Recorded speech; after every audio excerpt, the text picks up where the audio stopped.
Assalamu alaikum, j'espère que vous allez bien, vous et toute votre famille. Tout d'abord, vous êtes chez MCKS Family. Aujourd'hui, Inch'Allah Yaroubé, j'espère Yaroubé par sa grande sagesse et sa grande miséricorde qui préserve ma bouche et ma langue, Inch'Allah, et qui me permet de parler concernant l'injustice. Qu'est-ce que l'injustice dans le couple? Et il s'avère que quand vous êtes mariés, toi et ton mari, on est heureux.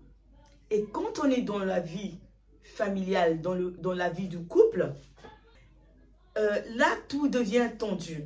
Pourquoi ça devient tendu? Parce que, en fait, l'autre n'accepte pas ce que l'autre il est. En fait, le mariage, c'est d'accepter les qualités et les défauts de l'autre. Quand tu acceptes, c'est-à-dire quand tu acceptes, quand je dis quand tu acceptes, c'est-à-dire que tu essaies de comprendre ses défauts. Accepter, c'est-à-dire que tu vis avec une personne. Si ton mari, par exemple, c'est un radin, tu ne voudrais pas qu'il soit radin. Mais comment tu vas pouvoir l'aider, en fait, de sortir de ce comportement de radin? C'est que tu dois le comprendre. Tu dois comprendre pourquoi ton mari, il est radin. Et pour que tu comprends pourquoi ton mari, il est radin, tu dois, en fait, retourner aux sources pour savoir quelle est sa famille? Dans quelle famille ton mari est sorti? Parce que tu peux dire que mon mari, il est agressif. Mais il faut que avant de te prendre l'engagement de te marier, il faut d'abord, subhanahu wa ta'ala, l'islam, que tu vas te renseigner auprès de cette famille, de la famille de ton mari. Avant de te prendre l'engagement, ma soeur, de dire oui, j'ai envie de me marier, il faut d'abord aller te renseigner auprès de la famille de ton mari. Parce que quand tu vas te renseigner auprès de la famille de ton mari, c'est déjà un atout pour toi. Pourquoi? Parce que tu vas, comment dirais-je, tu vas pas faire la bêtise de faire n'importe quoi. Si ton mari, il est radin, tu peux pas l'accuser qu'il est radin. Mais peut-être dans sa famille, où il est né, il a grandi, son père ou sa mère ne lui donnait pas grand-chose. Il voulait pas le partager. Ou bien tu tombes sur un homme qui est violent. Il faut que tu retournes aux sources de savoir que pourquoi cet homme est violent. Peut-être parce que c'était un enfant battu. Donc, le comportement de ton mari reflète de son passé, de son enfance. Pour que tu puisses lui faire... En fait, toi, c'est pas que tu vas accepter ça, mais tu peux essayer de le comprendre. C'est-à-dire, je vais essayer de le comprendre. Pour l'aider, en fait, de sortir de cette maladresse. Parce qu'il ne fait pas exprès. Quand une personne, si tu es un mari qui est violent, il ne fait pas exprès d'être violent. Si tu es un mari qui est radin, il ne fait pas exprès d'être radin. Mais c'est son passé de son enfance, comment il a vécu. L'éducation familiale ramène la personne jusqu'à son mariage. Parce que si, dans sa famille, quand il était petit, si, par exemple, aujourd'hui, toi, tu as été élevé dans une famille où on t'appelait « Ma chérie, viens t'asseoir avec nous, mange avec nous ». Mais ton mari, lui, dans sa famille, on ne lui faisait pas ces flatteries-là. Sa maman ne lui faisait pas les flatteries ou son papa ne lui faisait pas les flatteries. « Viens t'asseoir avec nous, mange avec nous ». Des fois, il mangeait tout seul à la cuisine. Donc, si toi, tu as eu cette flatterie-là chez toi, mais ton mari, il n'a pas eu cette flatterie. Donc, vous ne pouvez pas vous comprendre. Pour que tu puisses, en fait, arriver à un même niveau que ton mari, de l'équilibre dans votre couple, il faut essayer de comprendre. En fait, le fait que tu vas comprendre, ça ne veut pas dire que tu vas accepter. Parce que vivre avec une personne qui est impolie, ce n'est pas agréable. Vivre avec une personne qui est radin, ce n'est pas agréable. Vivre avec une personne qui te met une maladresse en couple, ce n'est pas agréable. Mais il faut que tu le comprends. C'est-à-dire, pour le comprendre, il faut que tu retournes là quand il était petit. Quand il était petit, comment ça se passait? Il faut que tu connais le passé de ton mari, de son enfance, pour que tu puisses le comprendre, pour essayer d'atténuer cette maladresse qui se passe dans ta maison. Maintenant, aujourd'hui, je serai précisément par rapport à un homme et une femme qui ont des enfants. Donc, un couple familial. C'est-à-dire, ils ont des enfants, peu importe le nombre d'enfants, alhamdoulilah, qu'Allah préserve mes enfants, préserve vos enfants.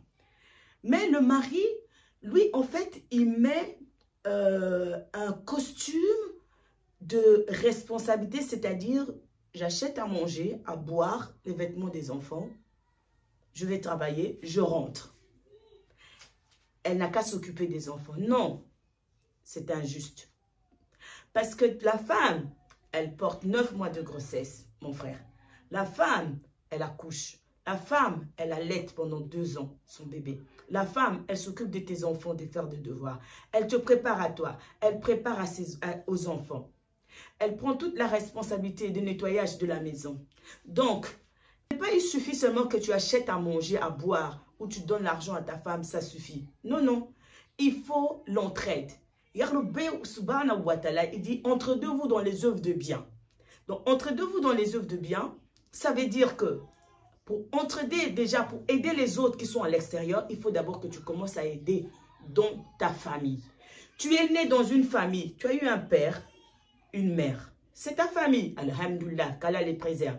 Mais Yahweh t'a donné une famille qui est, c'est-à-dire le sien, c'est-à-dire ta femme et tes enfants. Donc, avant que tu... je ne sais pas si je vais me faire comprendre, hein. Excusez-moi et n'interprétez pas ce que je dis en mal. Si déjà un homme, il ne sait pas s'occuper de sa femme et de ses enfants, il aura du mal à s'occuper de son père et de sa mère. Je ne sais pas si je me fais comprendre. Parce que si un homme, il aide sa femme et qu'il est équilibré chez lui, il aidera ses parents. Mais un homme, ou que ce soit une femme, là je parle homme ou femme, c'est vice-versa. Une femme qui n'est pas équilibrée dans son couple aura du mal à aider ses parents. Pourquoi? Parce que la base, le noyau, c'est sa famille, c'est-à-dire ce que Yahweh lui a donné son petit cocon de son mari, elle et ses enfants. Donc, c'est pour ça que je viens, subhanahu wa ta'ala, par la miséricorde d'Allah, vraiment Yahweh qui touche les cœurs des frères, les cœurs des sœurs, mais mashallah, Allah y barak. Il y a aussi des frères qui font vraiment beaucoup de bien dans leur famille, qu'Allah les récompense. Mais surtout les sœurs, elles ont une responsabilité, subhanahu wa ta'ala. Elles s'occupent de tout ce que j'ai cité précédemment. Mais autant qu'homme, tu ne dois pas seulement dire que c'est ma femme. Elle va dans les réunions de parents. Il y a des papas, mashallah, hein, ils participent. Hein, alhamdoulilah. Mais là, je précise vraiment par rapport à l'injustice dans le couple. C'est-à-dire l'homme, il enlève ce fardeau de père, il le met, donc la maman, elle devient comme père-mère. Donc elle s'occupe de tout ce qui est maison. Elle s'occupe de la nourriture, des enfants, de leurs devoirs, de l'école. Non, abadan, c'est pas comme ça. Ça, c'est pas une famille. Une famille, c'est comme les 5 doigts d'une main que notre prophète sallallahu alayhi wa sallam nous dit.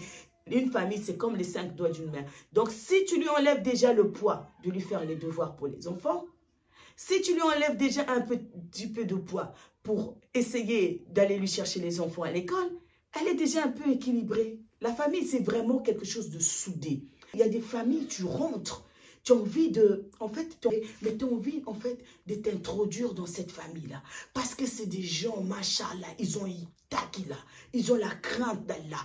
Ils savent les interdits d'Allah.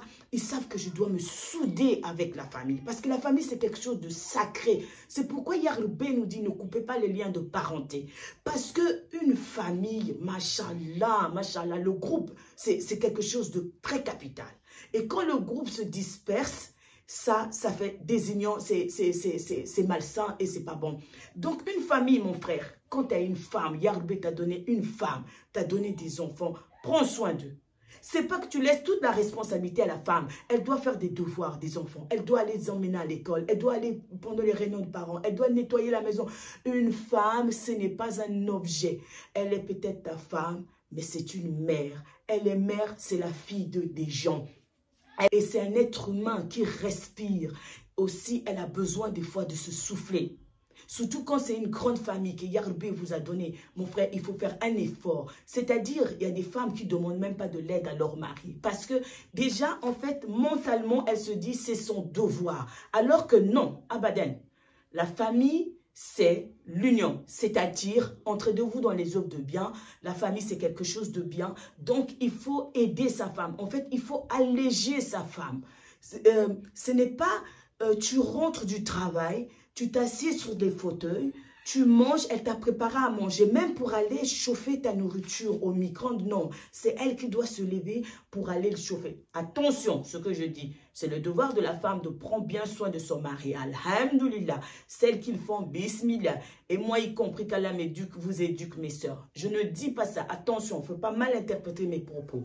Moi, je ne dis pas que la femme, tu ne peux pas s'occuper de ton mari. Abadan, c'est faux. C'est de notre devoir qu'Allah nous a honorés pour aider nos maris, pour prendre soin d'eux. Alhamdulillah. Mais je dis, ici, je suis précis et je dis, je parle surtout par rapport à l'injustice dans le couple. C'est-à-dire, c'est une injustice familiale. C'est-à-dire, quand tu es un homme et tu es une femme, vous avez eu l'union, vous avez eu des descendants. L'homme, tu n'as pas à dire que ma responsabilité, c'est de seulement d'aller travailler et ma femme, elle s'occupe des enfants. Et que moi, je ne peux pas faire la vaisselle, c'est le travail de ma femme. Moi, je ne peux pas repasser parce que c'est le travail de ma femme. Non, abadan. Il y a des hommes qui sont cuisiniers, qui sont restaurateurs. Il y a des femmes qui sont des chefs d'entreprise.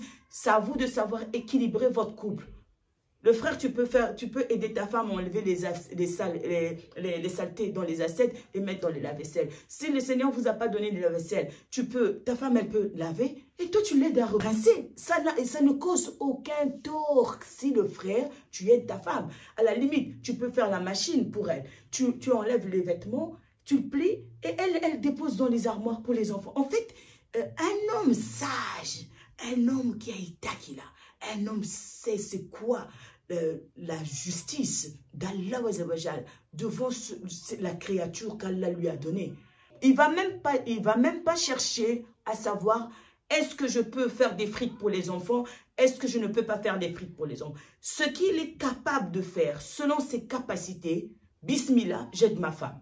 Donc, peu importe les tâches ou l'aide qui ne peut pas lui causer du tort vis-à-vis de sa santé ou de ses moyens.